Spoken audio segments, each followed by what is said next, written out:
एक अभिनेता ज्याच्या डायलॉग डिलिव्हरीने प्रेक्षक दाद देतात, ज्याच्या रागाने खलनायक घाबरतो आणि ज्याच्या विनोदाने लोक पोट धरून हसतात.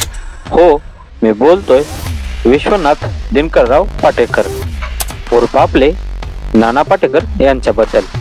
आज आपण या व्हिडिओमध्ये त्यांचा जन्म, संघर्ष, चित्रपट सृष्टीतील प्रवास, गाजलेले चित्रपट, पुरस्कार, त्यांच्या स्टाईलचे रहस्य आणि हो, त्यांच्या सामाजिक कार्याची ही कहाणी पाहणार आहोत. चला सुरू करूया. नाना पाटेकर स्पेशल. नानाचा जन्म 1 जानेवारी 1951 रोजी रायगड जिल्ह्यातील मुरुड जंजिरा जवळ झाला. त्यांचे खरे नाव विश्वनाथ दिनकरराव पाटेकर. त्यांचे वडील दिनकर पाटेकर हे एक चित्रकार होते. घरी कलात्मक वातावरण होते, पण घरची परिस्थिती फारशी श्रीमंत नव्हती. नाना शिकायला गेले मुंबईला जे स्कूल्स ऑफ आर्ट्स. तेव्हा पोटापाण्याचा प्रश्न होता, म्हणून त्यांनी चित्रपट पोस्टर रंगवण्याचे काम केले. आज आपण मोठ्या बड्या फिल्मचे पोस्टर पाहतो, पण तेव्हा हाताने रंगवलेले पोस्टर्स नाना रंगवत असत. हा टप्पा महत्त्वाचा होता, कारण इथेच त्यांनी संघर्ष आणि कलेचे नाते शिकले. नाना पाटेकरांचा अभिनय प्रवास सुरू झाला रंगभूमीवरून. त्याने विजय मेहता यांच्यासारख्या दिग्दर्शकांबरोबर रंगभूमी गाजवली. मग एक दिवस मुझफ्फर अली यांनी त्यांना पाहिलं आणि दिली संधी गमन या चित्रपटात. तो छोटा रोल होता, पण इथे नाना चमकले. यानंतर आले काही चित्रपट, पण खरी ओळख झाली परिंदा या चित्रपटांमधून. या चित्रपटात त्यांनी जो खलनायक साकारला त्यासाठी त्यांना राष्ट्रीय पुरस्कार मिळाला. नानाच्या कारकिर्दीत एक गोष्ट कायम राहिली, ते कधीच एका चौकटीत अडकले नाहीत. तेव्हा ते पोलीस ऑफिसर असोत, डॉन असोत, शेतकरी असोत, ते पूर्णपणे त्या व्यक्तिरेखेत शिरतात. नाना पाटेकरांनी हिंदी सिनेमाला दिलेले रोल्स तर आजही लोकांच्या आठवणीत आहेत. क्रांतीवीर, एक ज्वलंत क्रांतिकार या चित्रपटासाठी त्यांना राष्ट्रीय पुरस्कार मिळाला. प्रहार, जिथे ते आर्मी ऑफिसरच्या भूमिकेत होते, या चित्रपटाचे दिग्दर्शनही त्यांनी केले. अब तक 56, पोलीस ऑफिसर सदवा गेले, ज्याचं व्यक्तिमत्व खूपच कडक पण वास्तवाला भिडणार. अपहरण, जिथे त्यांनी एक राजकारणी नेत्याची भूमिका केली. वेलकम, अरे रे, इथं तर नानाचा दुसराच अवतार.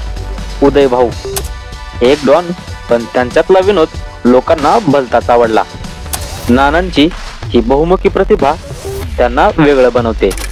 एकीकडे क्रांतीवीर सारखा आगीसारखा राग आणि दुसरीकडे वेलकम सारखा डॉन, लोकांना हसवणारा.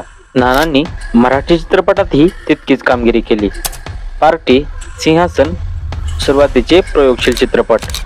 प्रहार मराठी व हिंदी दोन्ही भाषेत गाजला.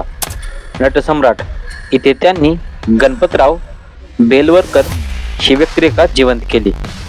आता मी नटसम्राट झालो, हा संवाद आजही अंगावर काटा आणतो. मराठी प्रेक्षकांसाठी तो केवळ अभिनेता नाही, तर थेट मनाला भिडणारा कलाकार आहे. नाना पाटेकरांचा प्रवास म्हणजे पुरस्कारांचा इतिहास. राष्ट्रीय चित्रपट पुरस्कार, परिंदा सर्वोत्कृष्ट सहाय्यक अभिनेता, क्रांतीवीर सर्वोत्कृष्ट अभिनेता, फिल्मफेअर पुरस्कार हिंदी आणि मराठी दोन्हीकडून. 2013 मध्ये भारत सरकारकडून पद्मश्री पुरस्कार प्राप्त झाला. पण नाना स्वतः सांगतात, पुरस्कारांपेक्षा प्रेक्षकांची दाद सर्वात जास्त मोठी असते. नाना पाटेकर हे फक्त एक अभिनेता नाहीत, ते स्टाईल आहेत. त्यांचा आवाज, संवाद फेक, डोळ्यातून निघणारी ज्वाला हे त्यांचे ट्रेडमार्क आहेत. लोकांना वाटतं की ते नेहमी रागात असतात, पण प्रत्यक्षात ते खूप विनोदी, मजेशीर आणि थेट बोलणारे आहेत.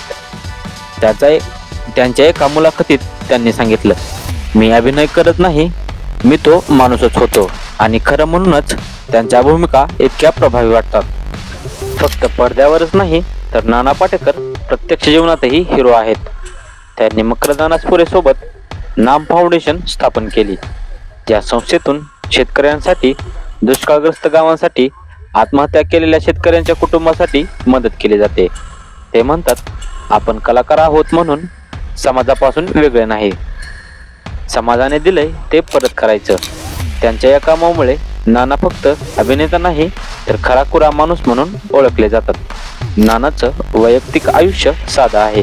त्यांनी नीलकांतीशी लग्न केलं होतं. त्यांचा मुलगा मल्हार पाटेकर. नाना स्वतः शिस्तप्रिय आहेत. ते साधं राहतात, फाजील दिखावा करत नाहीत. आजही ते आलिशान गाड्या न वापरता साध्या कारमध्ये फिरताना दिसतात. त्यांचे काही किस्सेही मजेदार आहेत. शूटिंगवरच्या सेटवर ते थेट आणि स्पष्ट बोलतात. कधी कधी दिग्दर्शक सुद्धा थरथर कापतात, पण नाना जे बोलतात ते मुद्द्याचं असतं. यामुळेच प्रेक्षकांना वाटतं नाना पडद्यावर जसे आहेत तसेच ते खऱ्या आयुष्यातही आहेत. तर मित्रांनो, नाना पाटेकरांची कहाणी ही केवळ एका अभिनेत्याची नाही तर एका संघर्ष करणाऱ्या माणसाची आहे. त्यांनी गरिबी पाहिली, मेहनत केली, कलेवर प्रेम केलं, अभिनयातून लोकांच्या मनावर अधिराज्य गाजवलं आणि समाजासाठीही आपलं कर्तव्य पार पाडलं.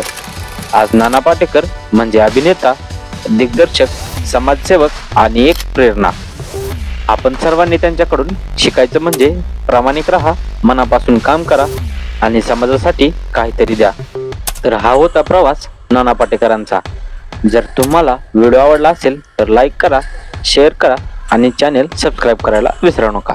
पुन्हा भेटूया एका नवीन कहाणीसह. तोपर्यंत जय महाराष्ट्र.